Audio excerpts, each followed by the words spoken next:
తెలుగునాట క్రమశిక్షణ నిష్కలమైన సేవా తత్పరతకు స్వర్ణభారత్ ట్రస్ట్ చిరునామా అని శాసనసభ ఉపసభాపతి మండలి బుద్ధప్రసాద్ అభిప్రాయపడ్డారు.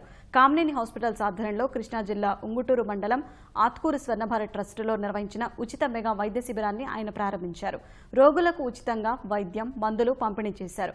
మానవ శరీర నిర్మాణం ఓ యంత్రం లాంటిదని, తగిన జాగ్రత్తలు తీసుకుంటే వ్యాధులు రాకుండా చూసుకోవచ్చని వైద్యులు తెలిపారు. స్వర్ణభారత్లో నిర్వహిస్తున్న స్వశక్తిలో వివిధ విభాగాల్లో వృత్తి నైపుణ్య శిక్షణ పొందిన విద్యార్థులు మండలి బుద్ధప్రసాద్ చేతుల మీదుగా ధ్రువపత్రాలు అందుకున్నారు. వైద్యపరంగా, విద్యాపరంగా, నైపుణ్యాభివృద్ధి పరంగా, అలాగే రైతులకి అనేక విషయాల్లో అవగాహన కల్పించే కార్యక్రమాలతో బహుముఖీనమైన సేవల్ని స్వర్ణభారత్ ట్రస్ట్ అందిస్తుంది. ఎందుకంటే మనకి తెలుగునాట ఇలాంటి గొప్ప సంస్థ స్థాపించబడతాం.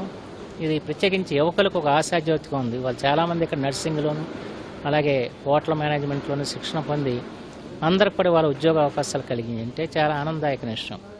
దీనివల్ల ఉపయోగాలు ఏంటంటే ఏదైనా కూడా ఒక డిసీజెస్ కానీ ఇవి కానీ ర్యాంపెంట్గా పెరగడం జరుగుతుంది. బీపీ, అలాగే blood pressure, sugar, heart attacks, strokes ఇవన్నీ కూడా మనం ఫ్రీక్వెంట్గా వింటూ ఉంటాం. వీటిని బాగా ఎర్లీ స్టేజెస్లో కనుక మనం కనుక్కోగలిగితే అవి పెద్దవి అవ్వకుండా ఆ తర్వాత సిగ్నిఫికెంట్గా డ్యామేజ్ జరగకుండా మనం ప్రివెంట్ చేయడానికి ఇదవుతుంది.